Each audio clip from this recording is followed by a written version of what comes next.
বাংলাদেশের ক্ষমতাচ্যুত প্রধানমন্ত্রী স্বৈরাচার শেখ হাসিনা তার বিরুদ্ধে আনা মানবতা বিরোধী অপরাধের মামলায় দোষী প্রমাণিত হলে মৃত্যুদণ্ডের মুখোমুখি হতে পারেন। এমন তথ্য প্রকাশ করেছে ব্রিটিশ সংবাদ মাধ্যম দ্য টেলিগ্রাফ। প্রতিবেদনে বলা হয়েছে, যুক্তরাজ্যের লেবার পার্টির এমপি টিউলিপ সিদ্দিকের খালা শেখ হাসিনা বর্তমানে বাংলাদেশের আন্তর্জাতিক অপরাধ ট্রাইব্যুনালে বিচারাধীন রয়েছেন।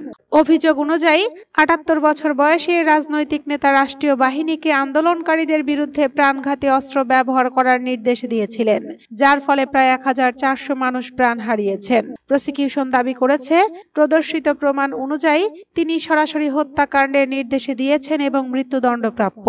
অভিযোগে আরো বলা হয়েছে, শেখ হাসিনা বিক্ষোভকারীদের মরদেহ পুড়িয়ে ফেলার নির্দেশ দেন এবং আহতদের চিকিৎসা থেকে বঞ্চিত করার নীতি গ্রহণ করেন। তিনি অবশ্য সব অভিযোগ অস্বীকার করেছেন। জাতিসংঘের মানবাধিকার দপ্তরের তথ্য মতে, তার শাসনের শেষ পর্যায়ে ২০২৪ সালের জুলাইয়ে শুরু হওয়া কোটা সংস্কার আন্দোলন দেশের ব্যাপক গণ অভ্যুত্থানের সূত্রপাত করেছিল।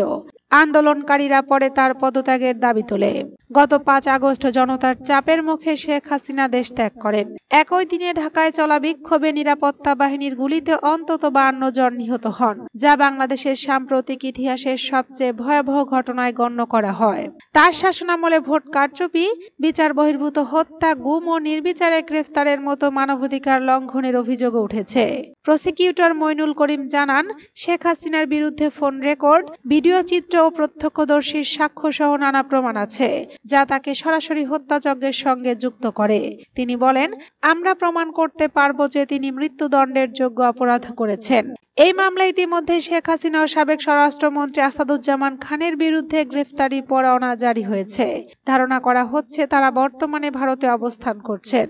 অন্যদিকে সাবেক পুলিশ প্রধান চৌধুরী আব্দুল্লাহ আল মামুন গ্রেফতারের পর আদালতে স্বীকার করেছেন যে শেখ হাসিনার নির্দেশেই তিনি বিক্ষোভকারীদের উপর হেলিকপ্টার ও ড্রোন হামলার আদেশ দিয়েছিলেন।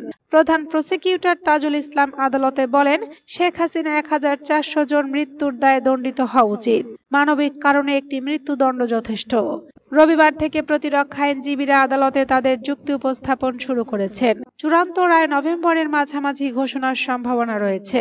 অভিযোগ প্রমাণিত হলে শেখ হাসিনার সম্পদ বাজেয়াপ্ত ও নিলামে বিক্রি করে ক্ষতিগ্রস্তদের জন্য ক্ষতিপূরণ প্রদান করা হতে পারে। শেখ হাসিনার পক্ষে রাষ্ট্রনিযুক্ত আইনজীবী দাবি করেছেন, বিক্ষোভকারীদের সহিংসতার জবাব দিতে পুলিশ বাধ্য হয়ে গুলি চালিয়েছে।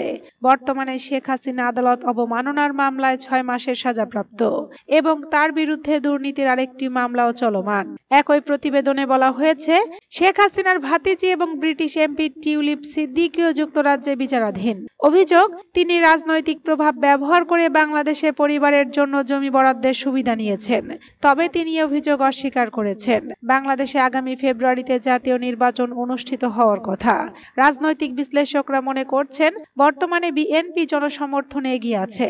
তবে শেখ হাসিনার নেতৃত্বাধীন আওয়ামী লীগকে নির্বাচনে অংশগ্রহণ থেকে নিষিদ্ধ করা হয়েছে।